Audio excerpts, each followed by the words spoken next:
Palagi siyang ibinababa at palaging ikinukumpara sa kahit na sino. Ang pinagkukumpara, kadalasan ay sa kung sino ang pinakamagaling na pinsan. Yun ang naging dahilan kung bakit meron ding nasirang pangarap at samahan.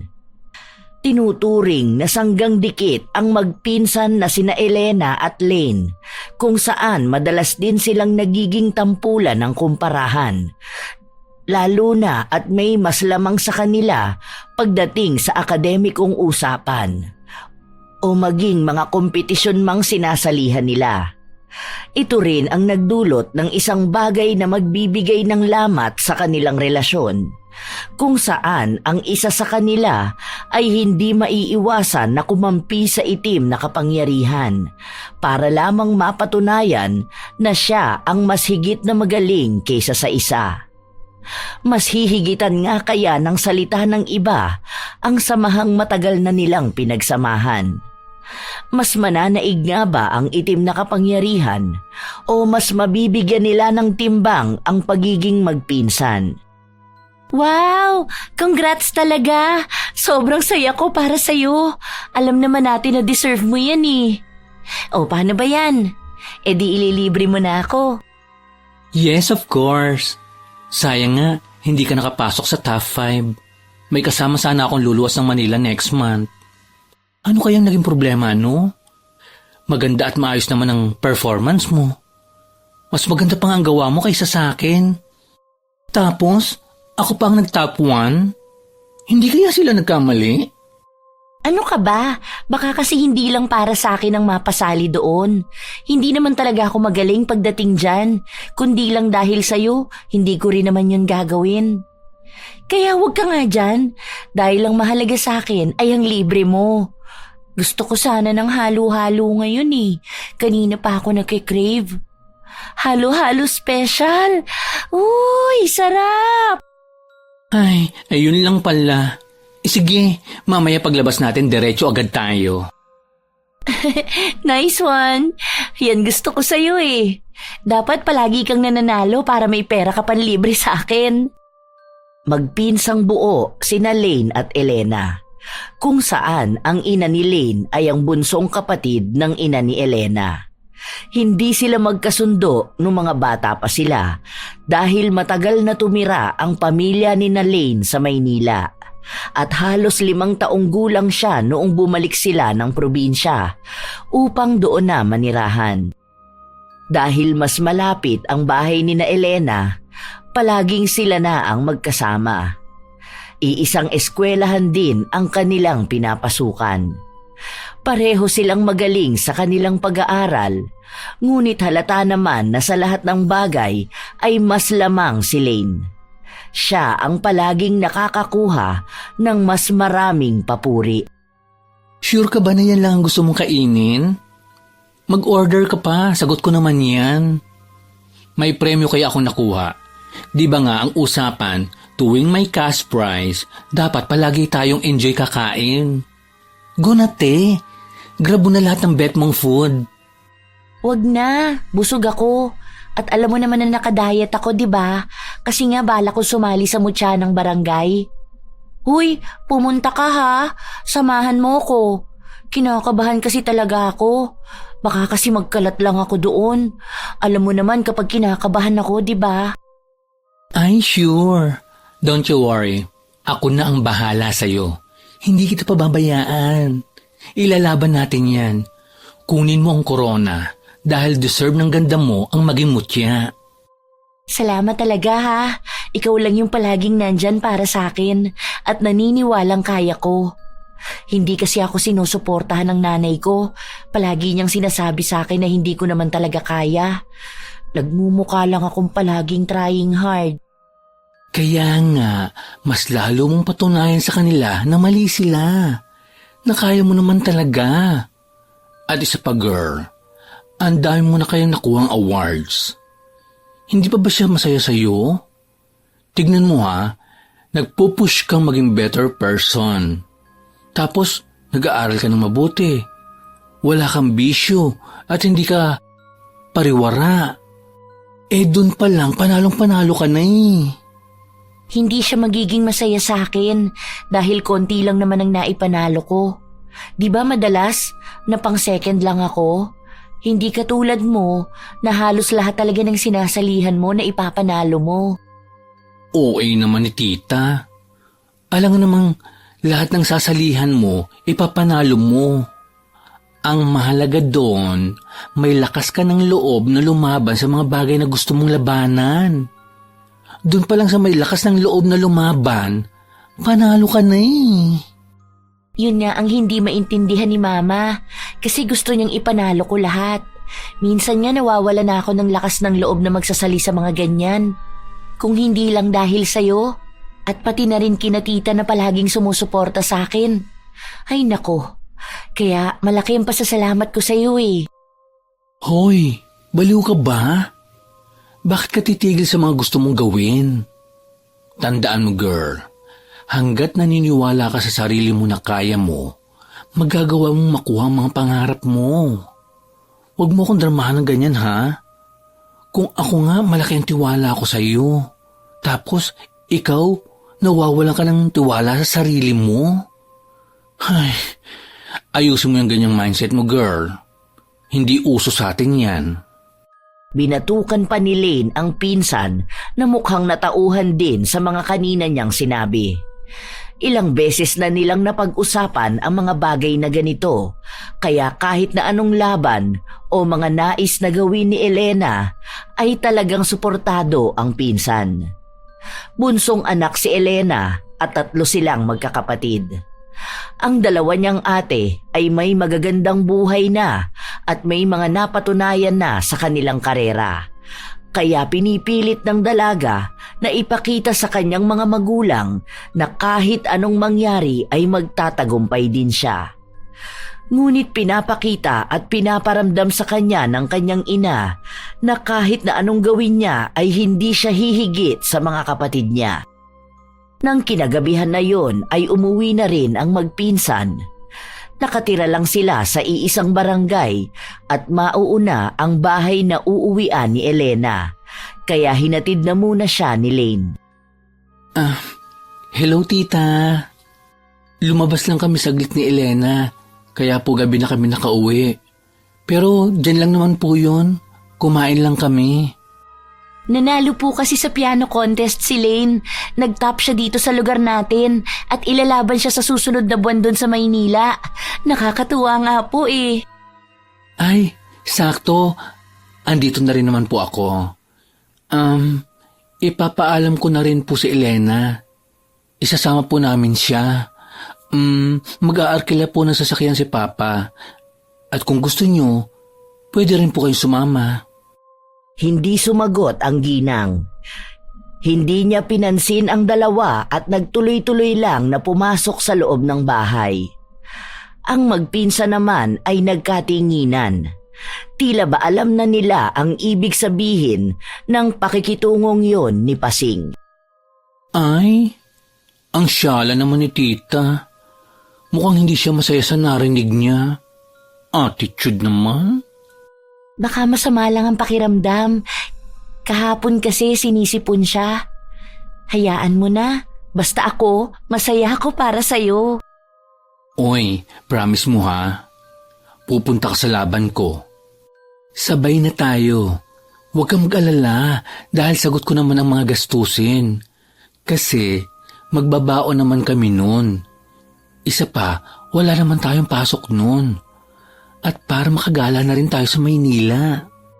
Tumango lamang si Elena. Ngunit baka sa kanyang mukha na hindi siya sigurado kung makakasama nga ba siya. Pagsarado niya ng pinto, bumungad sa kanya ang mukha ng ina na salubong ang kilay at nakapamewang. Ano, masaya ka ba na nanalo ang pinsan mo? Ano ba yung naipanalo niya? Yan ba yung sinasabi mo na sabay ninyong sinalihan? Oh, ano nangyari sa'yo? Huwag mo sabihin na hindi ka man lang nakapasok, kahit pumangalawa ka man lang. Hay naku naman, hindi ka na talaga nahiya para sa sarili mo? Hindi po ako nakapasok sa top 5. Nahirapan po kasi ako sa pinagawa sa akin. Okay lang po yun. May iba pa naman po kaming sasalihan. At lalaban din po ako ng mutya ng barangay. First time ko lang din naman pong sumali doon. Sinubukan ko lang. Sumabay lang ako kay Lane. Kaya po hindi ko talaga iniisip na makakapasok ako sa top. Alam ko naman na hindi ka makakapasok eh. Dahil ano ba nga asahan ko sa talunan na kagaya mo?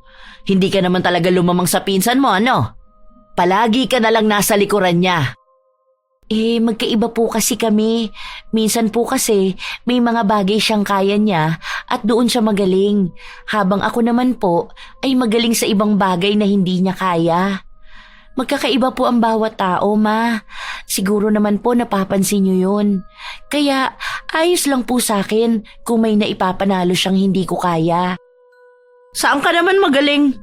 Ni wala kang ang nilamang sa kanya kahit sa bagay na sabihin mong magaling ka. Tingnan mo nga, nabalitaan ko na ang dami niyang makukuhang award sa moving up nyo. Tapos ikaw, hindi pa sigurado ang iba. Ano ba naman yon, Elena? Mukha bang hindi kami nadidismay ang pamilya mo, ha? Hindi ko alam kung bakit ganyan ka. Samantalang ang mga ate mo naman, magagaling. Parang latak na lang ang napunta sa'yo eh. Hindi na nagsalita pa si Elena dahil alam niya na hindi naman siya mananalo sa kung ano man ang sasabihin ng kanyang ina. Hindi tumigil ang ginang sa pagsasalita at pagkukumpara sa dalawa. Hindi niya kinukonsidera ang damdamin ng kanyang anak. Basta mailabas lamang ang masasakit na salitang kanyang naiisip. Ganito ang palaging naririnig ni Elena. Ayaw niya lang sabihin sa kanyang pinsan kahit na nakakaramdam siya na palagi siyang nanliliit sa kanyang sarili. Sa paglipas ng mga araw, may dumating silang kamag-anak na galing sa ibang bansa. Ilang araw daw ba ang family reunion natin? Ang sabi 2 days lang daw eh. Kasi nga di ba may mga pasok tayo, kaya paano tayo makakatagal doon? Baka yung iba na walang ginagawa, makakasama sila ng mas matagal. Pero yung family outing natin, 2 days daw. Yun ang narinig ko ha. Hindi kasi pinag-uusapan sa bahay. 2 days? Okay na rin yun. Anong oras kayo aalis? Kami, hihintayin pa namin si ate. Kaya baka madaling araw ng Sabado na kayo makabiyahe. Ilang oras lang din naman yun, di ba? Wala naman sigurong traffic nun. Hindi ko nga alam kung pupunta kami eh. May pasok sa trabaho ang mga ate ko. Tapos si Papa hindi pa uuwi kasi next month pa. Kaya baka dalawa lang kami ni Mama. Alam mo naman yun, ayaw niya ng mga ganyan-ganyan. Hindi ko nga siya matanong kung sasama ba kami kasi baka bigla niya akong sigawan. Oh, edi sa amin ka na lang sumama. Pwede naman yun eh. Mag-aarkila naman kami ng van. Sabay ka na lang. Kasya ka naman doon dahil kami-kami lang naman ang sasakay. Mamaya, sasabihan ko sila sa bahay. Basta, mag-ready ka na lang. Wag na muna. Magsasabi muna ako kay Mama. Baka kasi pagalitan ako eh. Papagalitan? Bakit ka naman pagagalitan? Wala ka namang ibang gagawin. At saka, hindi ka naman maglalakwatsa. Kasama mo naman kami. Isa pa girl, family reunion yun.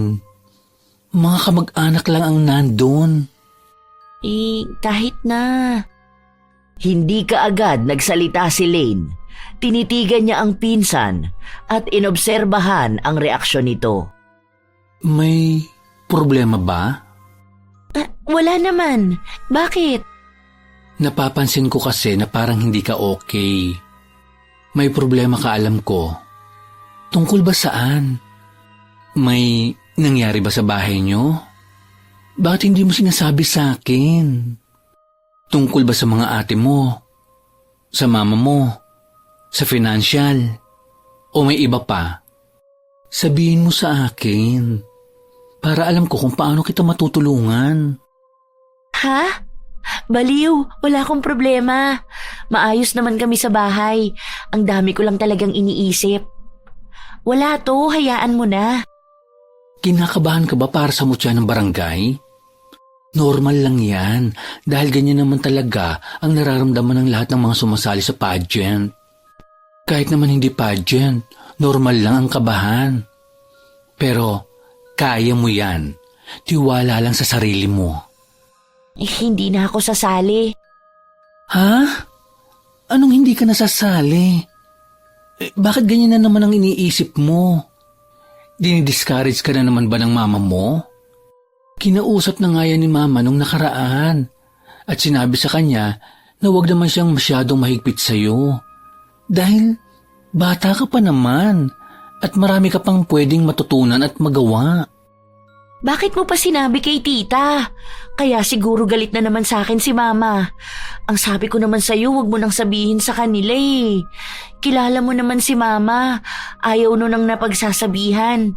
Feeling niya pinapahiya ko siya. Hindi naman ako ang nag-open ng topic eh. Nasabi ni mama na narinig niya ang mga kapitbahay na pinag-uusapan ka. At naaawa raw siya sa'yo dahil mismong magulang mo pa ang naninira sa'yo. Awang-awa na nga sila sa totoo lang. Kaso, ang tigas naman ni tita. Parang hindi siya dumaan sa pagkabata eh. Masyado siyang naglalagay ng pressure sa'yo. Magagandang salita ang binitiwan ni Lane para lang gumaan ang pakiramdam ng kanyang pinsan. Tahimik lamang si Elena habang pinipilit siya ng pinsan na ituloy ang laban sa mutya ng barangay. Kahit na alanganin siya sa suporta ng kanyang ina dahil naroon naman daw ang pamilya ni Lane na handa siyang suportahan sa mga bagay na nais niyang gawin. Sa paglipas ng mga araw, walang tigil si Lane sa pangungulit sa kanyang pinsan. Hanggang sa isang gabi, bago ang reunion, ay dalawa lamang sina Elena at Pasing ang nasa hapagkainan na pag-usapan nila ang tungkol sa pagpunta roon. Hindi ako pupunta. Ayoko makita nilang palpak ang bunso kong anak. Tatatlo na nga lang ang anak ko, pumalya pa sa huli. Kung sana talaga dalawa na lang ang inanak ko eh. Kaya ko pang ipagyabang sa lahat. Kaso wala eh. Yung huli pa ang magbibigay ng kahihiyan sa akin. Hindi naman po kasi tungkol sa inyong reunion, ma. Umuwi po si tita. Kaya siguro naman po, hindi na sila magtatanong tungkol sa atin. Si Elaine nga po pupunta doon. Hindi naman po siguro pag-uusapan ng 2 arawan tungkol sa atin. Magsasaya-saya lang po doon. Isa pa yon, kaya mas lalong ayaw ko. Ando ng bida-bidang pamilya na yon. Mabait naman po sila. Anong mabait? Ang yayabang na mga yan. Nakita mo ba mga post nila sa FB? Wala silang ibang ginawa kundi ang ipakita ang nakukuhang achievements ng anak nila. E di kung naandun ka, ipagkukumpara lang kayong dalawa. Magkasing edad kayo, tapos sa ganyan mong edad wala ka pang maipagmamalaki. Nako, baka umuwi tayo nang wala sa oras. Bakit po ba ganyan kayo magsalita sa akin? Wala naman po akong ginagawang masama ah. Lahat naman po pinagsisikapan kong makuha, tapos hindi pa rin kayo proud. Hirap na po akong ipakita sa inyo na kaya ko naman po talaga, pero hindi kayo naniniwala. Hindi naman po ako nakakahiya dahil may mga achievements naman po ako. Ako, tigilan mo ako sa mga drama mong ganyan, Elena. Ayan, diyan ka magaling. Ang pagmukhain na masama ako. Baka akala mo hindi ko alam na nagsusumbong ka sa nanay niyang magaling mong pinsan. Hindi ko po sila nakakausap. Hindi po ako nagsusumbong. Kunwari ka pa dyan na wala kang alam. Kung hindi ka nagsusumbong, magagalit ba sila sa akin? O sige, sumama ka sa kanila sa reunion na yan para mas lalong maipamukha sa'yo na wala ka talagang binatbat sa kanya. Patutunayan ko po sa inyo na kaya ko rin maging siya at magiging proud din kayo sa akin. Huwag kang puro salita, gawin mo. Dahil hanggat hindi ko nakikita, hindi kita paniniwalaan. Dahil kahit na anong gawin mo, hindi ka magiging kasing talino at kasing galing ni Lane. Dahil isa ka lang naman trying hard na sunod-sunuran sa kanya. Nalalasahan ni Elena ang sarili niyang mga luha na siyang humahalo sa kanyang kinakain. Mas ninanamnam niya pa ang pait ng mga salitang lumabas sa bibig ng kanyang ina kaysa sa pagkaing nakahain. Hindi sumama si Elena sa family reunion. Kahit na ilang beses pa siyang tawagan ng kanyang pinsan, ay hindi niya ito sinasagot. Ilang araw na rin ang lumipas, hindi na niya sinasamahan si Lane. Gumagawa siya ng sarili niyang lakad. Isang araw, naabutan niya ang pinsan na nag-aabang sa labas ng library. Hoy, ano bang nangyayari sa'yo? Nagtatampo ka ba sa akin? Binilak mo ko sa FB. Bakit naman? May naging alitan ba tayong dalawa? May nagawa ba ako? Kasi wala akong maalala eh. Nag-deact ako ng FB ko. Ayaw ko munang gamitin sa ngayon. Gusto kong mag-focus sa studies ko. Ang dami kong kailangang aralin, lalo na malapit na ang exam. Alam mo naman na may hinahabol akong grades. Bakit hindi mo sinasabi sa akin? Pwede mo naman akong kausapin tungkol dyan. Nag-overthink tuloy ako. Ang akala ko may nagawa akong mali sa'yo o may nasabi ako. Kung alam mo lang na hinahanap ka ng mga tita natin ng reunion, nagtatanong sila sa akin tungkol sa mga ginagawa mo ngayon. Ang saya doon. Mas masaya sana kung kasama kita. Sana sinabi mo na wala akong magandang ginagawa. Hindi katulad mo na maraming naabot sa buhay. Anong pinagsasasabi mo? Bakit ko naman sasabihin yan? Wala pa rin naman ako naaabot sa buhay ko. Kung alam mo lang kung paano kita pinagmamalaki sa kanila. Ang sabi pa nga ni tita na siguro kung andito pa siya sa Pilipinas, kapag lumabang ka ng mutya ng barangay, manonood daw talaga sila. Kung andun ka lang sana, narinig mo kung paano sila maging proud sa'yo. Nakakatuwa nga eh. Gustong-gusto ka rin nilang makasama.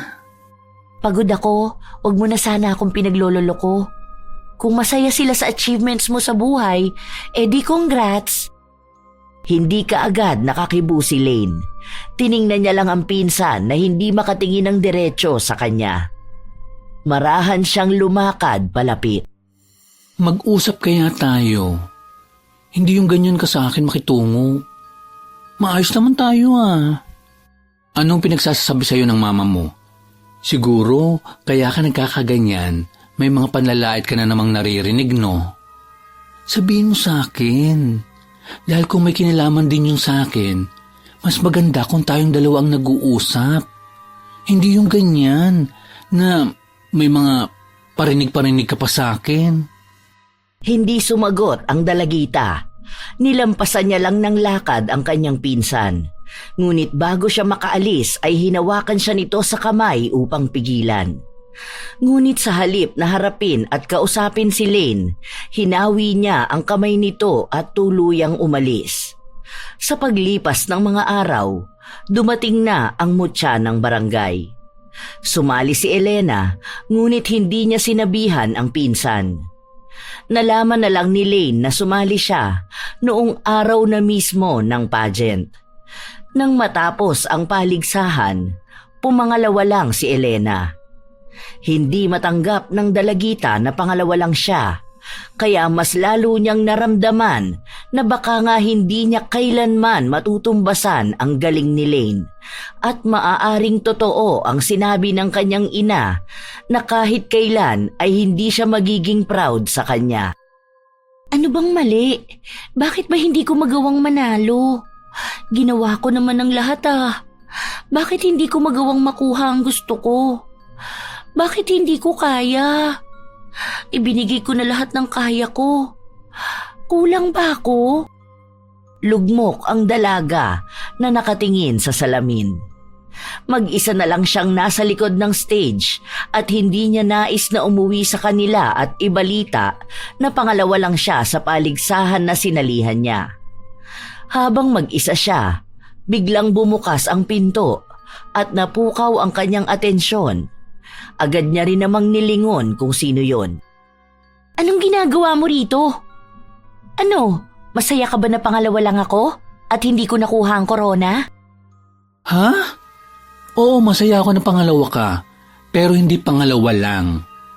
Congrats! Ano, saan tayo? Mukhang masarap kumain ng pares ngayon, ano? Pwede bang lubayan mo na ako? Huwag mo na ipagdukdukan sa akin na ikaw ang pinakamagaling sa lahat. Napatayo si Elena at nagsisigaw. Kahit na anong pilit ni Lane na pakalmahin siya ay hindi niya nagawa. Umuwi si Elena na bitbit ang nakuha niyang premyo at ang sama ng loob. Pagpasok niya sa bahay ay bumungad ang kanyang ina at ang dalawa niyang ate na magkakasama sa sala at nagkukwentuhan. Bakas ang dismaya sa mukha ng kanyang ina matapos niyang ibalita ang parangal na nakuha niya. Ano? Hindi ba sinabi ko na sa iyong sinasayang mo lang yung oras mo sa kasasali sa ganyan? Anong napala mo? Napahiya ka lang. Mabuti na lang talaga at hindi ako nanood. Hindi ko kakayanin ng kahihiyan. Hay, andoon pa naman ang mga kabarangay natin. Mamaya may masabi pa sila sa akin. Sinita ng ate ni Elena ang kanilang ina at sinabi na wag naman siyang ganoon magsalita sa kanya. Ngunit hindi nakinig si Pasing at sinabi lang na wag siyang pakialaman sa kung paano sila dinidisiplina. Sa paglipas ng mga linggo, hindi pa rin pinapansin ni Elena ang kanyang pinsan. Habang si Lane naman ay binibigyan ng oras ang dalagita na makapag-isip. Ngunit habang nagpapatuloy ang araw na pinipilit ni Elena na higitan ang kanyang pinsan, mas lalo lang ding nangingibabaw ang galing ni Lane.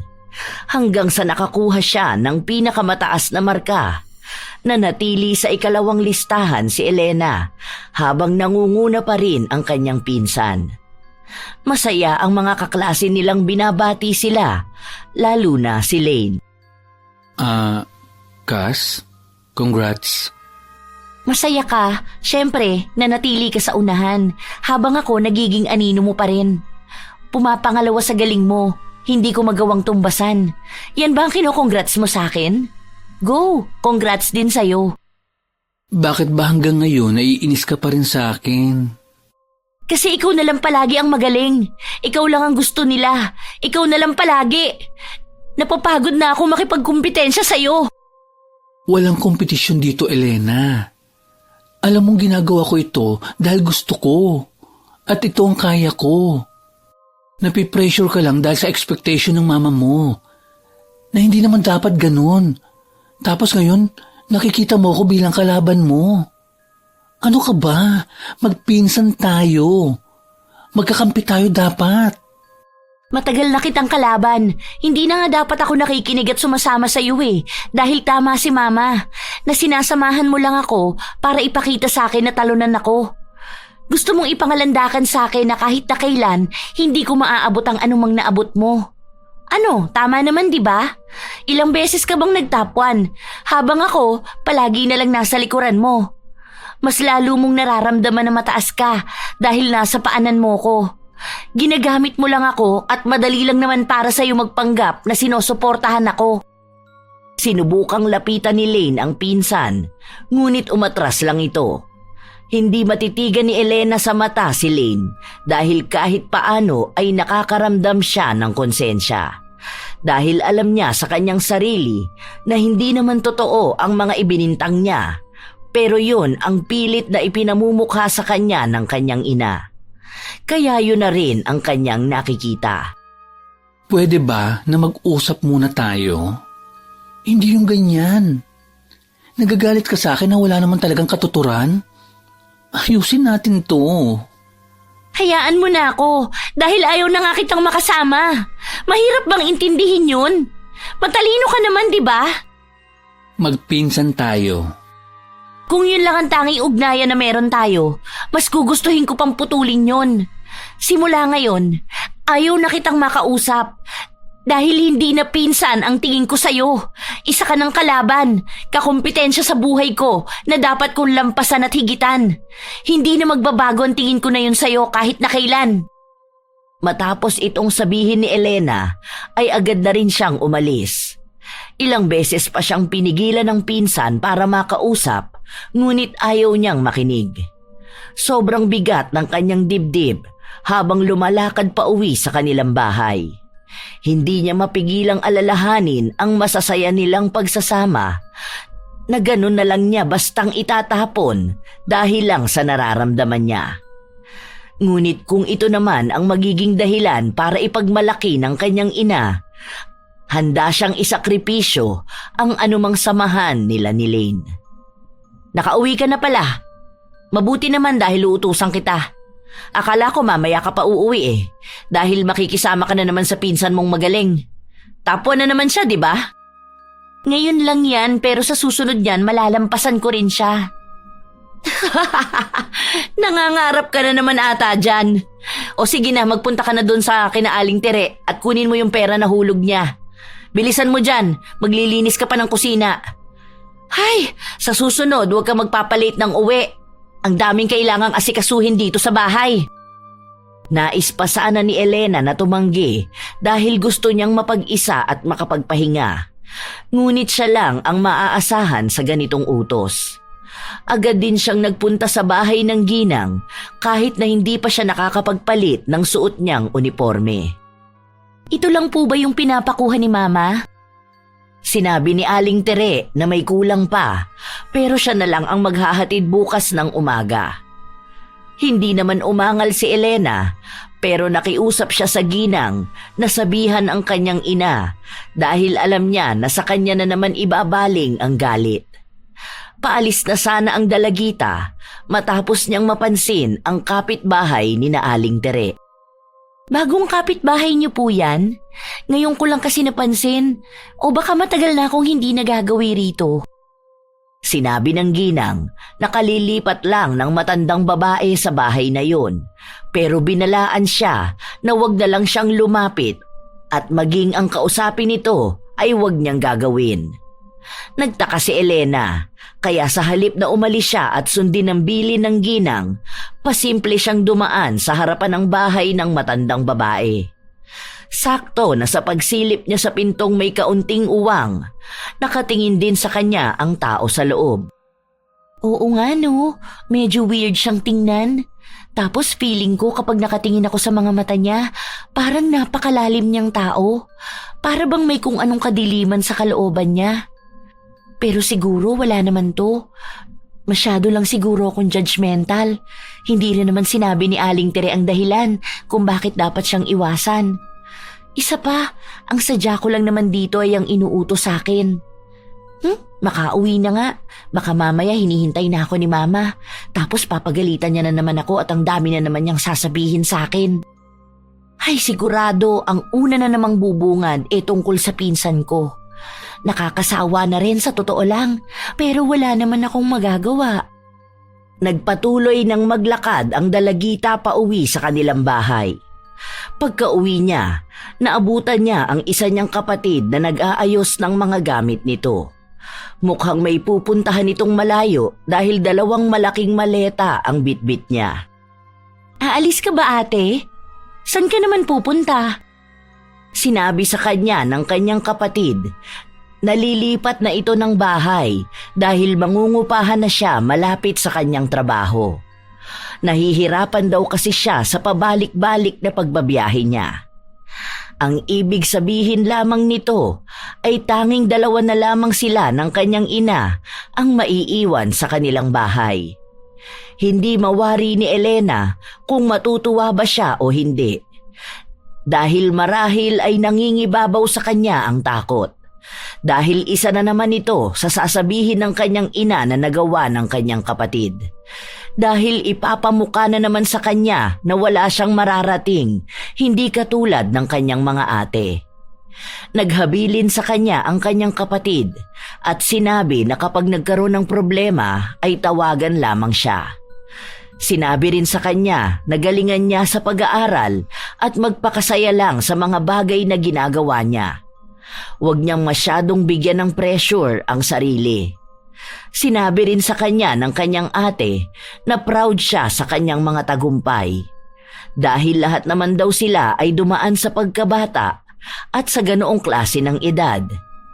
Hindi pa naman daw huli ang lahat dahil masyado pa siyang bata kung iniisip niya na parang nauubusan na siya ng oras para ipakita sa lahat na kaya talaga niyang magtagumpay sa buhay. Darating din daw ang panahon na magiging proud sa kanya ang kanilang ina. Pero dapat ay mas unahin niyang maging proud siya sa kanyang ginagawa. Salamat ate. Mag-iingat ka rin palagi.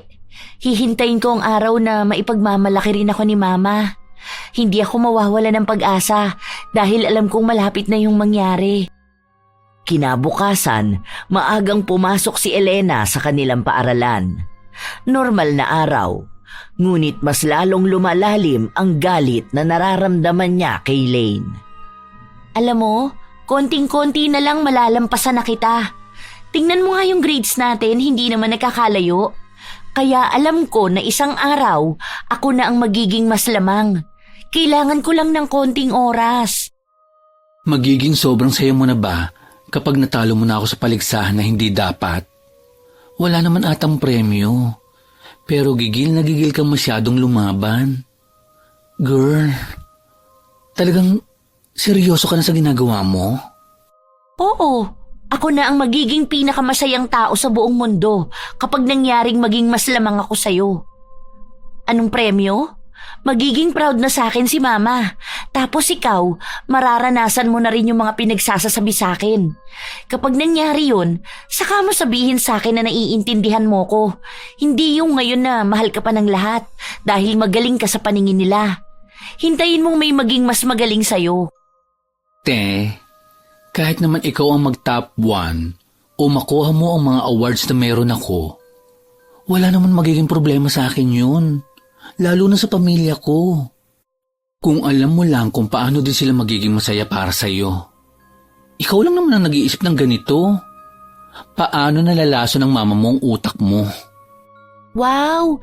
Ang galing mo talaga magpaka-plastic, ano? Dalang-dala mo ako sa mga support na yan nun eh. Hindi mo na ako mauuto sa ganyan. Dahil kitang-kita ko naman na natatakot kang malamangan kita. Bakit ba paulit-ulit kang sinasabi na plastic ako? Okay. Sige, kung gusto mong makipagpaligsahan ng galing sa akin, then go. Kung yan ang sa tingin mo makapagpapasaya sa'yo, tara, maglaban tayo. Para mapanatag ka na at hindi yung paulit-ulit mo kung ginaganito. See? Lumabas din sa sarili mong bibig na gusto mo talaga ako maging kakompetensya. Alam ko na. Kaya siguro nakipag-close ka sa akin noon para lang masira ang kakayahan na meron ako, no? Ang talento ko, gusto mong nakawin para mas manguna ka at ikaw ang manalo. Hindi mo na kailangan aminin dahil halata naman talaga. Hindi na kumibo pa si Lane dahil alam niya na kahit ano namang sabihin niya ay mauuwi lamang ito sa gulo. Sarado ang kaisipan ni Elena pagdating sa mga ganitong klasing usapan. Dahil simula nang tingnan niya bilang kalaban ang pinsan, doon na rin tila ba natapos ang malalim nilang ugnayan. Nais man ni Lane na ipaliwanag sa pinsan kung ano ba ang naging malaking epekto sa kanya ng mga sinasabi ng kanyang ina, lalo na kapag pinagkukumpara sila. Ngunit mismong si Elena na ang tumatanggi sa katotohanan. Gusto ni Lane na si Elena ang makatuklas ng malaking pagbabago sa kanyang ugali, simula nang tingnan niya ang pinsan bilang mahigpit niyang karibal sa tagumpay at papuri ng mga tao. Nang kinahapunan na yon, sinabi ng kanilang guro na sa susunod na buwan na nila ilalabas ang anunsyo kung sino sa kanila ang tatanggap ng may pinakamataas na parangal. Pero kahit hindi pa man banggitin kung sino yun, alam na nila na si Lane yun. Lalo na simula pa noong unang araw ng kanilang klase, namamayagpag na ang talino at galing ni Lane. Ilang beses na rin niyang binigyan ng karangalan ng kanilang section dahil sa mga kompetisyon na pinapanalo niya. Naririnig ni Elena ang usap-usapan sa loob ng silid-aralan, kaya hindi niya maiwasang mapataas ang kilay. Sus! Puro pangalan niya lang naman ang mga binabanggit ninyo. Andito pa naman ako. Nakalimutan na yata nila na konti lang ang lamang ni Lane sa akin. Pero alam naman nilang lahat na kaya ko naman siyang habulin, lalo na ngayon na ang tataas na mga score na nakukuha ko sa exam. Kaya hindi malabo na sa akin mapunta ang may pinakamataas na parangal. Well, hayaan ko na lang silang magulat sa magiging announcement ni Ma'am sa susunod na buwan. Magkagulatan na lang talaga sa resulta. Napapadalas na ang pag-iisa ni Elena. Dahil simula pa lang naman noon, ang pinsan na niya ang kanyang tanging kaibigan. Kaya ngayon na hindi na sila nag-uusap, wala na rin siyang nakakasamang iba. Hindi naman maikakaila na mas maraming naging kaibigan sa kanya si Lane, at hanggang ngayon, ang mga yun ay patuloy pa ring lumalapit sa kanyang pinsan. Kinabukasan, walang pasok sa eskwela. Dumalo sa isang binyagan ang mag-ina, kung saan doon din nila nakita ang pamilya ni Lane. Ang iba sa mga bisita ay kanilang mga kamag-anak. Napapansin ni Elena na tumitingin sa kanya ang pinsan kahit na marami siyang kasama sa isang lamesa. Nangungusap ang mga mata ni Lane na para bang gusto siyang lapitan at kausapin. Pero tanging si Elena na rin ang nagbibigay ng hudyat na ayaw niyang makausap si Lane. Ito pala ang bunso kong anak, si Elena. Naalala mo nung bagong panganak ako nagpunta ka sa bahay? Siya yung baby ko noon. Hello po, kumusta naman po kayo? Ngayon ko lang po kayo nakita. Natuwa ang matandang babae habang kausap si Elena. Marami itong itinanong sa kanya patungkol sa mga ginagawa niya sa buhay at maging sa kanyang pag-aaral. Nakatanggap din siya ng papuri sa mga tagumpay na nakuha niya. Hindi naman na ikakaila pa ni Elena na sadyang natuwa talaga siya sa mga naririnig niya. Pakiramdam niya ay may tao na ring nakakakita sa kanya at nagiging masaya sa kung ano man ang naabot niya sa buhay. Naku, ano namang nakakatuwa sa palaging nasa pangalawa lang? Nakakahiya nga eh. Dapat hindi na niya sabihin ang mga bagay na yan. Nagmumukha lang tuloy siyang kawawa at mahina. Natahimik ang dalagita matapos na marinig ang sinabi ng kanyang ina. Napayuko siya at ang tuwa na kaninang nararamdaman niya ay bigla na lamang naglaho.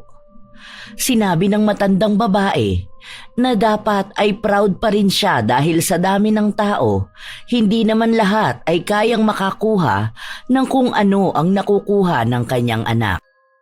Sinabi rin kay Pasing na swerte siya sa kanyang mga anak, lalo na sa kanyang bunso na halatang dedikado sa mga ginagawa. Saka na ako magiging proud kapag naging katulad na siya ni Lane. Kung yun ang anak ko, baka magpalagay pa ako ng tarpaulin sa bawat barangay. Pero kung ganyan na palagi na lang kamuntikan manalo, wag na at nakakahiya lang. Ayoko sabihin na palaging pangalawa lang. Dapat doon sa palaging nagbibigay ng karangalan, palaging nangunguna. Ayan, ganyan kay Lane. Ayan talaga ang anak na masasabi mong swerte ang magulang. Hanggang sa umabot na makauwi na sila sa kanilang bahay, lahat ng nakakausap ni Elena at bumabati sa kanya ay kinukontra ng kanyang ina. Kaya sa halip na maging masaya siya, ay nanliit lang lalo ang kanyang tingin sa sarili. Kinabukasan, inutusan ulit si Elena ng kanyang ina na kunin ang hulog ni Aling Tere. Salamat Sige po, sabihin ko na lang kay mama na bukas na lang ang kulang. Basta po, chat nyo na rin siya para alam niya. Ngumiti ang dalagita bago siya nagpatuloy na maglakad palayo. Nang madaan siya sa bahay ng bagong lipat, hindi niya na naman napigilan ang kanyang sarili na sumilip sa loob ng bahay. May kaunti lamang na uwang ang pinto. Kaya tanaw niya ang tila ba kakaibang mga gamit sa loob ng bahay. Ano kayang meron sa loob nun? Ano yun? Itim na libro? Hindi, baka lagayan lang. Teka, bakit pa ako sumisilip? Baka mamaya makita niya pa ako. Magalit pa sa akin yun. Humakbang ang dalagita, ngunit agad na natigilan at napasigaw matapos niyang makita ang matandang babae na nasa harapan niya. Malalim ang mga mata ng babae, para bang nababalutan ng kadiliman ang kanyang kaluluwa. Ngunit isinawalang bahala lamang yun ni Elena dahil hindi naman niya lubusang kilala ang matanda. Pasensya na po, hindi ko po sinasadya, hindi ko kasi kayo nakita. Yumuko ang dalagita sa pagtatangka niya na maglakad palayo, Nagsalita ang matandang babae na siyang naging dahilan upang matigilan siya sa paglalakad. Ano pong ibig niyong sabihin na mukhang may kailangan ako? Si Aling Tere po ang sinadya ko rito. Huwag po kayong mag-alala. Wala po akong kailangan sa inyo. Sinabi ng matandang babae na nakakaramdam siya ng mabigat na enerhiya na nanggagaling sa kanya. Para daw itong nagmumula sa galit na nasa kalooban niyang nais na kumawala. Ikinagulat ni Elena ang mga salitang kanyang narinig. Hindi man niya nais na aminin na tunay nga ang sinasabi ng matandang babae. Simula noon ay hindi na naalis sa isipan ni Elena ang mga katagang binitawan ng matanda. Lalo na ang sinabi sa kanya nito na maaari siyang matulungang mailabas ang galit na yon. Ano kayang ibig sabihin ng matanda na yun? Ay, ano ba naman yan? Hindi na ako nakakatulog ng maayos kakaisip dyan. Siguro dapat kong puntahan ng matanda na yun para malinawan ako. Ayoko ng ganito. Kinabukasan, nagtuturo pa ang kanilang guro pero hindi na makapaghintay pa si Elena na umuwi upang puntahan ang matandang babae. Mabilis lang din namang lumipas ang oras bago umalis ng kanilang paaralan. Dumaan muna si Elena sa likod ng entablado para tignan ang mga kasamahan niya sa organisasyon na sinalihan niya. Naabutan niya ron si Lane. Mukhang masaya ito na nakikipag-usap sa mga kasama nila.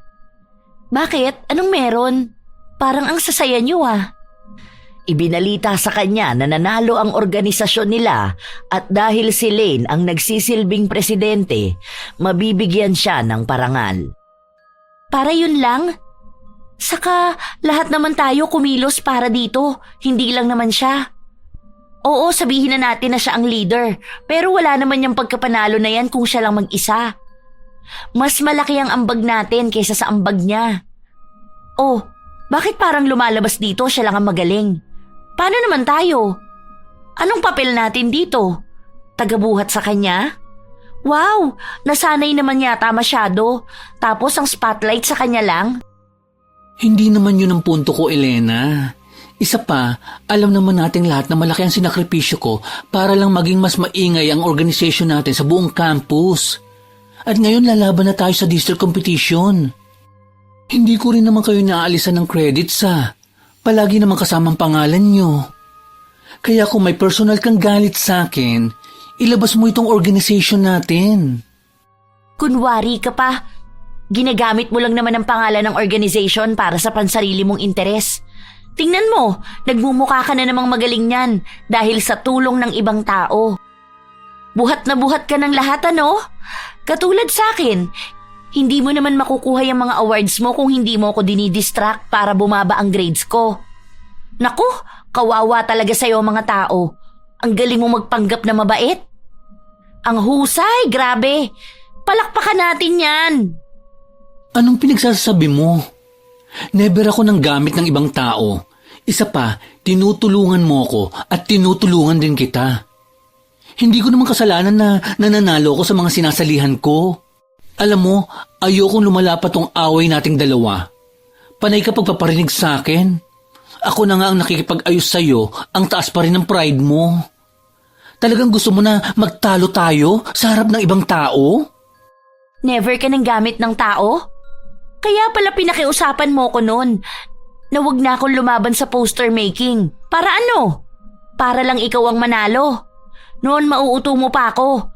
Pero ngayon na aware na ako sa mga ginagawa mo, gusto ko na rin magbigay ng warning sa iba. Isa pa, hindi na tayo magbabati pa dahil ayoko sa ugali mo. Kung pwede lang putulin na rin ang pagiging magkamag-anak natin eh. Mama mo ang kausapin mo, wag ako. Dahil alam kong nagkakaganyan ka dahil napapressure ka sa kanya. Kaya please lang, wag mo sa akin ibunto ng lahat ng galit mo. Hindi naman tayo dapat nag-aaway eh. Pero masyado mong dinadamdam na pinagkukumpara tayo na ang dapat mag-take ng accountability nito ay ang mama mo na siyang gumagawa ng ikasasama ng loob mo. Walang kinalaman si mama rito. Hay, makaalis na nga. May importante pa akong gala. Humabol pa ng salita si Lane, ngunit isinawalang bahala lamang ito ni Elena. Para sa kanya, ang mga salita ng pinsan ay wala ng halaga pa. Hanggat hindi siya ang mas nangingibabaw sa lahat, hindi niya kailanman tatanggapin pabalik sa kanyang buhay si Lane. Malapit nang dumilim ang kalangitan nang makarating ang dalagita sa bahay ng matandang babae. Pinapasok siya nito sa loob at ipinaliwanag sa kanya ang lahat. Kulam po? Gusto ninyong gumanti ako ng kulam? Hindi ko po sigurado kung kaya ko ba tong sinasabi nyo kasi natatakot din ako sa mangyayari. Sinigurado ng matandang babae na wala namang mangyayari sa kanya kung sakali man na gawin niya yon. Ang pangkukulam lang daw kasi ang magiging mas mabilis na paraan para makabawi sa galit na nararamdaman niya. Meron bang kulam na hindi siya mamamatay o kaya magkakaroon ng sakit na malubha? Kahit galit ako sa kanya, feeling ko hindi ko kayang makita na magkasakit siya dahil sa akin. Ang gusto ko lang, maging mas magaling sa kanya at maipakita sa nanay ko na kaya ko para maging proud siya sa akin. Sinabi ng mangkukulam na pwede yon. Sinimulan nila ang ritual dahil may mga gamit si Elena na nag-uugnay sa kanyang pinsan. Yon ang ibinigay niya. Habang pinapanood niya kung paano isagawa ang ritual, nagtataasan ang kanyang mga balahibo. May mga salitang binabanggit ang matanda na kahit hindi niya maunawaan ay natatakot siya. Matapos ang ritual, umuwi na rin kaagad si Elena. Naabutan niya ang kanyang ina na naglilikom ng mga damit. Mabuti naman umuwi ka na. Ano, saan ka galing? Baka naglalandi ka na ha? At mabuntis ka dyan ng kung sino-sino lang. Talagang gusto mong maging pariwara ang buhay mo, ano? Walang-wala ka talaga sa pinsan mo. Bahay at school lang ang pinupuntahan. Matalino, masipag, at halatang swerte ang magulang. Wala namang problema na bakla siya, pero mas matalino pa siya kaysa sayo. Hay, bakit ba nagkaanak pa ako ng katulad mo? Sana talaga tinuloy ko na lang ang pagpapalaglag sa'yo nun eh. Hindi sana ako disappointed ngayon. May pinuntahan lang po ako. Hindi naman po ako lumalandi. Aba, siguraduhin mo lang. Ayoko makabalita na magiging disgrasyada ka. Bigyan mo naman ng kahihiyan ng pamilya na ito kahit na minsan. Wala ka na nga ipinagmamalaki sa pag-aaral mo. Magiging pasakit ka pa sa pamilyang ito. Hindi na nakapagsalita pa si Elena nang pumasok na sa loob ng kwarto ang kanyang ina. Magiging proud ka rin sa akin. Malapit na. Maipapakita ko rin sa lahat na hindi ako kahihiyan sa pamilyang ito, na kaya kong higitan ang kayang gawin ni Lane. Kinabukasan, maagang pumasok si Elena upang magpunta sa silid-aklatan. Saglit lang siya nagtungo roon upang magbasa-basa at sa pagbalik niya sa kanyang silid-aralan, napansin niya na wala pa si Lane. Hanggang sa dumating na ang kanilang guro, wala pa rin ang kanyang pinsan. Bibihira itong mangyari dahil hindi naman nahuhuli ng pasok si Lane. Ano kayang nangyari sa kanya? Tumalab na kaya ang kulam? Pero bakit hindi siya pumasok? Hindi naman sakit ang kulam na pinagawa ko sa kanya. Teka, bakit pa ako nag-aalala sa kanya? Wala naman akong pakialam kung ano man ang mangyari sa bakla na yun. Sa ikatlong klase pumasok si Lane. Halata sa itsura niya na parang pagod na pagod siya. Kaya nagtanong ang isa nilang kaklase. Hindi ko alam kung anong nangyayari. Basta 4 na beses akong lumagpas. Hindi ko nga matandaan kung saan ako bababa. Mabuti na nga lang may tumulong sa akin na maghatid dito. Anong klase na ba natin? Last na to, diba? Bakit naman hindi mo matatandaan ang araw-araw mong pinapasukan? Imposible naman yata yun. Hindi ko nga alam. Basta natatandaan ko kung saan ako bababa. Pero kapag nakikita ko na ang daan, hindi ko na alam kung aling doon. Basta magulo. Hindi na kumibo pa si Elena. Nagkaroon sila ng aktibidad sa klase na yun.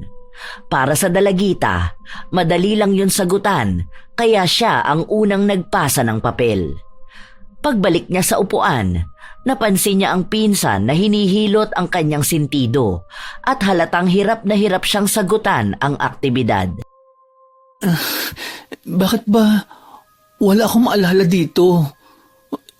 Wala akong maisagot. Ano bang nangyayari sa akin? Wala kang maalala? Ang dali lang niya na. Imposible naman na hindi mo alam yan, di ba? Ikaw ang pinakamatalino sa klase. Hindi kumibo si Lane dahil ang buo niyang atensyon ay nasa papel lamang. Hanggang sa matapos ang oras, iilan lang ang nasagutan niya. Pinagalitan pa siya ng kanyang guro at tinanong kung meron ba siyang sakit, ngunit sinabi niyang maayos naman ang kalagayan niya. Kahit sa kanilang organisasyon, hindi makausap ng matino si Lane. Kanina pa tayo nagmi-meeting, hindi na to natapos-tapos. Paano? Hirap na hirap sa instructions yung isa dyan. Ano? Tapusin na natin to. Uwian na eh. Last na. Ipaliwanag niyo na lang sa akin paunti-unti. Hindi ko talaga mag-gets. Hindi siya pumapasok sa utak ko. Ikaw ang president, di ba? Ikaw ang matalino at magaling. Bakit ngayon nawawalan ka na ng utak? Diyos ko po, baka naman kasi lumalabas na bobo ka talaga at nakakarma ka na sa pagiging manggagamit mo. Inulit ng isa nilang kasama ang paliwanag kay Lane, ngunit wala pa ring nangyari. Nahihirapan silang isa-isahin sa kanya ang lahat na dati ay hindi naman nila ginagawa. Dahil noon ay bago pa man nila sabihin kay Lane, alam na niya ang gagawin. Ay basta ako, uuwi na ako. Bahala na kayo dyan. Kung kaya pa ng pasensya ninyong magpaliwanag sa bobo na yan, ako hindi na. President siya tapos ganyan? Nakaka-disappoint. Pinakiusapan pa si Elena na manatili muna. At siya ang kumausap sa kanyang pinsan, ngunit hindi siya nakinig. Masaya siyang umalis doon na parabang nanalo siya sa isang patimpalak. Ang ibig sabihin, yun ang epekto ng kulam sa kanya? Nawawala na ang talino at galing niya? Nakakatuwa naman. Kapag nalaman ni Mama na mas magaling na ako kaysa kay Lane, siguro maipagmamalaki na rin niya ako sa lahat. At magiging thankful siya na ako ang anak niya at hindi ang bakla na yun. Sa paglipas ng mga araw, naging kapansin-pansin na ang pagiging malituhin ni Lane, maging ang pagbagsak ng kanyang grado. Hindi na rin niya maituloy ang mga dati niyang sinasalihan dahil nakalimutan na niya ang mga ginagawa niya noon. Dahil sa nangyari, ay nakakuha na rin ng pagkakataon si Elena na manguna at maging mas magaling. Diba? Ang sabi ko sa'yo, magiging mas magaling ako sa'yo. Tingnan mo nga itong score ko, oh. 3 lang ang mali. Samantalang sa'yo, 3 lang ang tama. Yung isa dyan, bonus pa. Hay, kawawa ka naman. Siguro malulungkot ang mga magulang mo dahil nagkaroon sila ng anak na may mahinang kokote. Hindi ko alam kung anong nangyayari. Alam ko at naiintindihan ko naman ang binabasa ko at inaral ko. Pero hindi siya nagtatagal sa utak ko. Kasi nga wala ka namang utak. Makaalis na nga, baka mahawa pa ako sa'yo. Malawak ang ngiti ni Elena na umuwi sa kanilang bahay. Agad niyang ibinalita sa kanyang ina na mataas ang mga grado na nakuha niya at panigurado na bukas ay malalaman na nilang lahat na sa kanya mapupunta ang may pinakamataas na parangal. Nabalitaan ko nga ang nangyari kay Lane. Alam ko ipapacheck up siya. Sigurado ka ba na ikaw ang makakakuha nun? Kasi imposible naman, kahit ata nagkakasakit ng ganyan si Lane halata naman na siya ang pinakamagaling. Sa dami ba naman ng awards na meron siya? Magtiwala ka lang po sa akin, Ma. Aakyat ako ng stage na proud ka sa akin. Hindi si Lane ang makakakuha nun. Dahil mas magaling at mas matalino ako sa kanya ngayon. Ako na ang magiging mas angat sa aming dalawa. Siguraduhin mo lang. Sa mga sumunod na araw, napapadalas na hindi pumapasok si Lane hanggang sa dumating ang huling exam na gagawin nila. Kampante na si Elena na siya ang makakakuha ng mataas na marka dahil base sa nakikita niya sa inaasta ng kanyang pinsan, hindi pa rin ito nakakabalik sa dati niyang talino. Katulad nga ng kanyang inaasahan, siya ang nakakuha ng mataas na marka. Napalitan niya rin si Lane sa ibang mga laban na sinasalihan nito. Nakita niyo na po, hindi ba ako na ngayon ang mas magaling kaysa kay Lane? Sa moving up, ako po ang makakakuha ng may pinakamataas na karangalan. Pumapangalawa na lang po ngayon si Lane. Mabuti naman, akala ko mananatili ka lang talunan at pangalawa. Paano mo naman nagawa yan? Nag-focus lang po ako sa pag-aaral ko dahil alam ko naman po na ako talaga ang mas matalino. Kaso nauuto lang ako ni Lane, kaya mas nangunguna siya sa akin dati. Kayo po ang aakyat sa moving up namin? Titingnan ko. May pupuntahan ako ng araw na yun eh. Anong oras ba? Ang sabi niyo po pupunta kayo. 9:00 po ng umaga. Hindi ko sigurado. Baka humabol na lang ako. Papakiusapan ko na lang ang ate mo na magpunta. Hindi na nakapagsalita pa si Elena dahil umalis na rin kaagad sa kanyang harapan ang kanyang ina. Ang tuwa na nararamdaman ng kanyang puso ay tila ba nawala. Nakuha na niya ang pinapangarap niya, ngunit bakit nga ba siya nakakaramdam ng kakulangan sa kanyang pagkatao? Isang araw bago ang kanilang pagtatapos sa 10 baitang, nagkita-kita ang lahat sa kanilang eskwelahan para sa pag-iensayo. Ibinigay kay Elena ang mga dapat niyang gawin at pinasigurado na tama na ang magiging talumpati niya sa araw ng pagtatapos. Congrats pala. Masaya ako na sa'yo napunta yan. Halata namang hindi ka masaya sa akin dahil ito ang pangarap mo, di ba? Kaya iniisip mo na sa'yo talaga ito mapupunta. Kaso wala eh. Lumalabas na ngayon na may kakulangan ka talaga sa talino. Ang laki ng agwat ng average ko sa'yo. Wala namang problema sa akin na sa'yo napunta yan. Hindi ko lang talaga alam kung anong nangyayari sa akin.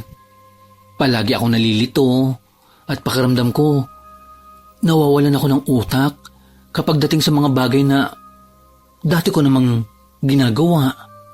Dahil hindi ka talaga magaling. Nagmamadaling umalis ang dalagita. Pag-uwi niya, inasikaso niya kaagad ang mga gamit niya at ang damit na susuotin para kinabukasan. Bukas ng umaga nandito ang ate mo. Siya na ang aakyat sa'yo. Baka sumunod na lang ako doon. Kundi man umuwi na kaagad kayo. Baka kung san-san pa kayo magpunta at kumain. Magtipid kayo ng pera. Hindi na po ba talaga maisasantabi muna pansamantala ang ginagawa niyo? Kahit na saglit lang po. Hindi naman po aabuti ng maghapon ang moving up namin. Para po marinig niyo ang speech ko, kasi para po talaga sa inyo yun. Bakit kailangan ko pang marinig? Dahil inaalay ko po sa inyo ang awards na nakuha ko, kasi ito po ang pangarap niyo para sa akin. At dahil nakuha ko na po ito, siguro naman po magiging proud kayo kapag nakita niyo akong nagsasalita sa harapan. Hindi ko yan pangarap para sa'yo. Dapat lang na makuha mo yan. Yan na nga lang ang kaya mong maipagmalaki eh. Bakit po ba ayaw niyong tanggapin ang mga achievements ko? Bakit po si Lane, kahit na gano'n na ang nangyari sa kanya, proud pa rin ang mga magulang niya? Kahit na inaasahan nila na sa kanya mapupunta ang parangal na ito, hindi ko man lang nakitaan na na-disappoint sila. Ginagawa ko naman po ang lahat para maging masaya kayo. Ano pa po ba ang kulang? Ano pa po ang kailangan kong patunayan sa inyo? Naging mas magaling na ako kay Lane. Hindi na niya ako kailanman matutumbasan. Hindi pa po ba yun sapat para maipagmalaki ako? Ano ba yung drama mo, Elena? Hindi ikaw si Lane. Kaya bakit magiging proud sa'yo mga tao? Tigilan mo nga yung pagiging OA mo. Huwag mo akong inisin dahil baka hindi kita papuntahin sa moving up ninyo bukas. Hindi na napigilan ng dalagita na maiyak. Nang buong magdamag na yon ay hindi siya gaanong nakatulog. Kinabukasan, nagising siya na wala ang kanyang ina. Ang dalawa niyang ate ang naroon. Napansin din ang pamamaga ng kanyang mga mata Ang tangi niyang dinahilan ay naiyak siya kagabi dahil sa sobrang tuwa. Hindi niya inamin ang tunay na nangyari. Habang nagpapatuloy ang araw, naghihintay pa rin si Elena at nagbabaka sakali na makita ang kanyang ina. Ngunit kahit na anino nito ay hindi niya natanaw. Natapos na ang kanyang talumpati sa harapan at maging ang selebrasyon ng kanilang pagtatapos. Kulang ang naging araw niya. Hindi siya masaya kahit na lahat ng tao sa paligid niya ay binabati siya. Nakatayo lang si Elena habang pinagmamasdan ang mga katulad niyang nagtapos ng ika-10 baitang. Lahat sila ay may kasamang mga magulang at masasaya, kahit na karamihan sa kanila ay walang nakuhang parangal. Bakit sila masaya? Bakit ako, kahit na nakuha ko naman na ang pangarap ko, hindi ko magawang makaramdam ng tunay na saya? May mali ba sa akin? Nakikita ko si Lane, kahit na halos bumagsak na siya, masaya pa rin siya kasama ang mga magulang niya. Proud na proud sila sa kanya. Habang nakatulala si Elena sa ginagawa ng kanyang pinsan, nabaling naman ang tingin nito sa kanyang pwesto. Ngunit agad niya rin itong iniwasan ang tingin, kaya hindi niya napansin na lumapit na sa kanya si Lane. Congrats uli ah. Ang ganda ng speech mo. Ikaw ang gumawa nun? Parang poetic style. Sabi ko na nga ba magaling ka talaga sa paggawa ng mga tula. Kaya dapat, yan ang pagtuunan mo ng pansin sa susunod. Magaling ka naman sa ibang bagay, pero alam ko na mas magsashine ka sa paggawa ng mga tula. Huwag ka na magpaka-plastic. Hindi ako nagpapakitang tao. Totoo ang mga sinasabi ko sa iyo. Kahit naman hindi na tayo palagi magkasama at nag-uusap, proud pa rin ako sa iyo. Hindi na rin iisang eskulang papasukan natin ng grade 11 at 12. Pero alam ko naman na kaya mo roon. Ako kasi, hindi muna ako mag-aaral nitong taon na ito. Dahil hindi ako nakapasa sa entrance exam. Baka kailangan ko muna magpahinga. Naghahanap na rin kami ng doktor na makakatulong sa akin para makabalik sa dati ang pag-iisip ko. Basta, go ka lang kung saan ka magiging masaya ha. Matalino ka, kaya dapat maging masaya ka. Hindi kumibo si Elena. Nakakaramdam na siya ng konsensya. Hindi niya alam kung paano niya aaminin ang ginawa niya, lalo na ngayong malaki na ang nagiging epekto sa kanyang pinsan. Habang nag-uusap sila, napagtanto niya ang ilang mga bagay. Nasisira na niya ang buhay nito habang siya na dapat ay masayang umaangat. Pakiramdam niya ay siya rin mismo ang sumisira sa kanyang sarili.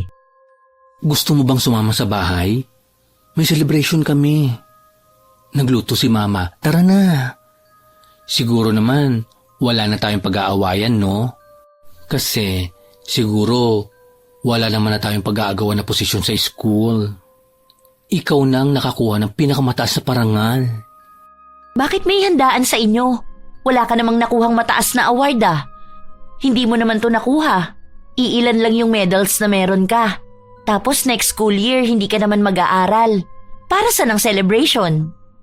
Dahil sa awa ng Diyos, kahit papaano natapos ko ang grade 10. Hindi naman dahil huminto ako pansamantala, dahil sa nangyari sa akin, hihinto na rin ang buhay ko sa pag-celebrate ng mga bagay na mayroon ako. Proud sa akin ang mga magulang ko, at lalo na ang sarili ko.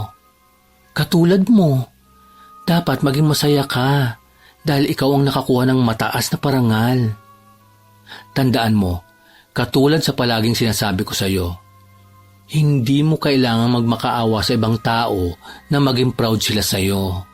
Dahil ang unang tao na dapat magdiwang ng tagumpay mo ay ang sarili mo. Kahit ilang libong tao ang maging proud sa iyo, kung hindi ka magiging proud sa sarili mo, hindi ka magiging masaya. Basta, kapag gusto mo magpunta sa bahay, welcome ka palagi. Congratulations!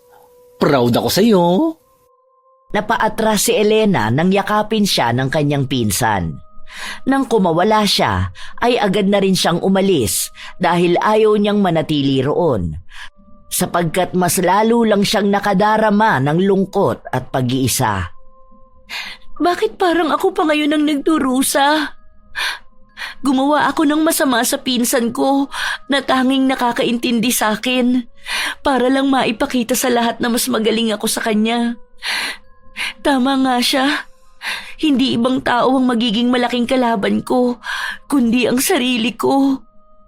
Nasa isang sulok lamang ang dalagita, mag-isa at umiiyak. Patuloy niyang iniisip ang nangyari kay Lane. Sinisisi niya ang kanyang sarili dahil mas inuna niya pa ang pansariling kagustuhan kaysa ang pakinggan ang sinasabi ng pinsan. Hindi na siya nag-aksaya pa ng oras na puntahan ang matandang babae para bawiin ang sumpa na ipinataw nila kay Lane. Sinabi sa kanya ng matanda na sa oras na tanggalin nila yon, babalik ang katalinuhan ni Lane at magiging malaking hadlang yon sa kanya. Wala na akong pakialam dahil hindi ko rin naman maatim na maging masaya kung palagi na lang ako maiinis sa mga taong mas magaling sa akin. Hindi man si Lane, may ibang taong mas aangat kaysa sa akin. Hindi ako magiging mas magaling kahit kanino dahil kahit na anong galing ko, may taong mas angat sa akin. At kahit naman anong gawin ko, ikukumpara pa rin ako ng nanay ko sa kanila. Kaya bakit ko pahihirapan ng taong naniniwala sa akin? Hindi na muli pang nagtanong ang mangkukulam. Gumawa na siya ng ritual upang alisin ang sumpa na ipinataw niya kay Lane. Ngunit sinabi ng matanda na hindi ganon kabilis babalik ang talino ni Lane. Kailangan nilang maghintay ng ilang buwan pa. Simula rin ng araw na yon, nagbago na ang pakikitungo ni Elena sa kanyang pinsan. Nais niyang maibalik ang samahan na sinira ng pagnanais niyang maging mas angat. Ha? Bakit dala mo yung medal mo? Ano naman ang gagawin mo dyan? Tapos na ang moving up natin. Hindi ito para sa akin. Para sa iyo to. Ha? Sa akin? Ano namang award yan? Award mo bilang isang mabait na pinsan, matalino, talented at supportive. Sa'yo naman talaga dapat to. Hindi ko to dapat pinilit na kunin sa'yo. Sorry ha. Isinabit ni Elena ang medal sa leeg ng kanyang pinsan. Nasa itaas sila ng bundok na madalas nilang inaakyat dahil malapit lang sa kanilang lugar. Ayan, congratulations! Ikaw ang nakatanggap ng may pinakamataas na parangal. Eksena si bakla. Huhubarin ko na ito at baka mamaya hanapin pa to ng mama mo sa inyo. Hindi! Huwag mong tatanggalin yan. Iyon naman talaga yan eh. Kunin mo na yan kasi mas deserving ka dyan. Kung hindi ko lang ginawa yung bagay na yun, ikaw naman talaga ang dapat na aakyat para dyan. Saka hindi yan hahanapin ni Mama dahil hindi naman niya nakikita ang mga ginagawa ko. Seryoso ka ba? Bakit naman sa akin ito mapupunta? Munti ka na nga akong hindi makapasa. Basta, kunin mo na yan ha. Ibinaling ni Elena ang tingin sa malawak na lupaing natatanaw nila. Napakalawak ng mundo para mag-agawan sa titulong sino ang mas magaling. Hindi ko nakita yun noon dahil mas nangingibabaw sa akin ang kagustuhan na maging proud sa akin ng mama ko. Na baka isang araw maipagmalaki niya rin ako. Pero tama ka nga, kahihintay ko, ako na ang nawawala ng respeto sa sarili ko. Salamat sa mga naitulong mo sa akin, Lane. Sorry din sa mga nagawa ko sa iyo, ha. Sana mapatawad mo pa ako. Wala yun, ano ka ba? Basta, palagi mong tatandaan. Kahit na anong gawin mo, proud na proud ako sa iyo. Palagi ako nakasuporta sa iyo. Eksena ka naman eh. Ano? Mag-iiyakan ba tayo rito sa bundok? Halika nga, baklang to? Mahigpit na niyakap ni Elena ang pinsan at doon na rin niya naibuhos ang lahat ng hinanakit na nasa dibdib niya. Ang akala niya noon ay kaya na niyang harapin ang mundong hindi kasama si Lane. Ngunit napagtanto niyang kahit anong taas ng tingin niya sa kanyang sarili, hahanapin niya pa rin ang isang tao na magbibigay ng balidasyon sa kanyang nararamdaman. Hindi niya inamin ang pagpapakulam niya sa pinsan, ngunit ginagawa niyang bumawi sa dami ng kanyang atraso. Magkakaroon ng family reunion. Hindi ko alam kung sasama tayong pamilya. Bakit naman po? Ang sabi sa akin ni ate, pwede naman silang mag-file ng leave. Dahil makikita na naman ako ng mga kamag-anak ko. Tapos ano, magtatanong na naman sila ng tungkol sa'yo. Magmumukha na naman akong nakakahiya niyan. Kayo lang naman po ang nag-iisip niyan eh. Dahil ilang reunion na po ang napuntahan natin, wala naman nagsabi ng ganyan sa pamilya natin. Sa katunayan nga po, mas masaya pa sila sa naabot ko kaysa matuwa ka sa akin. Hindi yun totoo, dahil kaharap ka lang nila kaya ganon. Hay, bakit ba kasi hindi ko nalang naging anak si Lane para sana palagi ako may bida sa reunion? Hindi niyo po siya magiging anak dahil hindi naman po kayo kaparehas ng mama niya na proud sa kanya kahit na anong gawin niya. Kahit siya pa ang manalo sa sinasalihan niya o hindi, proud na proud si tita sa kanya. Natututo ka na ngayong sumagot? Ano bang pinagmamalaki mo? Wala pa po. Ang alam ko lang, ngayon kaya ko na ipaglaban ang sarili ko. Kung ayaw niyo pong sumama sa reunion, kami na lang po nila ate ang pupunta. Dahil ang reunion na yon ay hindi lang naman para sa pataasan ng naabot sa buhay, kundi para maging masaya na makasama ang mga kamag-anak na nasa malayo. Basta sa ngayon, ayoko pong limitahan ang sarili ko sa kung ano lang ang hindi ko maibigay sa inyo para maipagmalaki ako. Gusto kong mag-explore sa buhay. Gusto kong patunayan sa sarili ko mismo na proud ako para sa sarili kong achievements. Bonus na lang po kung magiging proud kayo sa akin. Ngayon lamang nakakuha ng lakas ng loob ang dalagita para magsalita ng ganito. Dahil tanggap na niya sa kanyang sarili na kahit anong gawin niya ay palagi pa rin siyang ikukumpara ng kanyang ina. Sa paglipas ng panahon, hindi nagbago ang kanyang ina.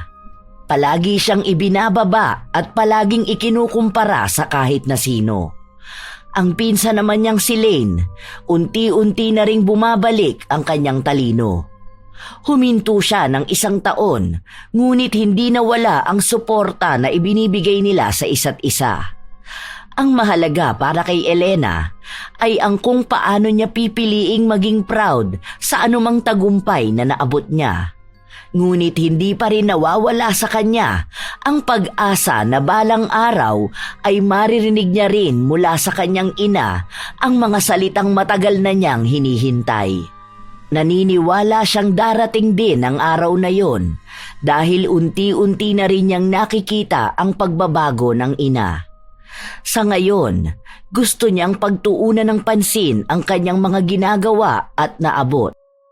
Nais ni Elena na makita ang sarili niyang masaya sa mga ginagawa niya at hindi iniisip na sa lahat ng bagay kailangan niyang makipagpaligsahan. Maraming salamat at shout out sa ilan sa mga masusugid nating tagapakinig. Ami Yong 6929, Nida Kiambao 4815, Joel Marasigan 1758, Hana Maylin Sesgundo 7821, Zedric Edrev, Ann Bisaya Vlog 7608, at Lance MBB. Ito ang inyong Lola Telang at magkita-kita tayong muli sa susunod na istorya.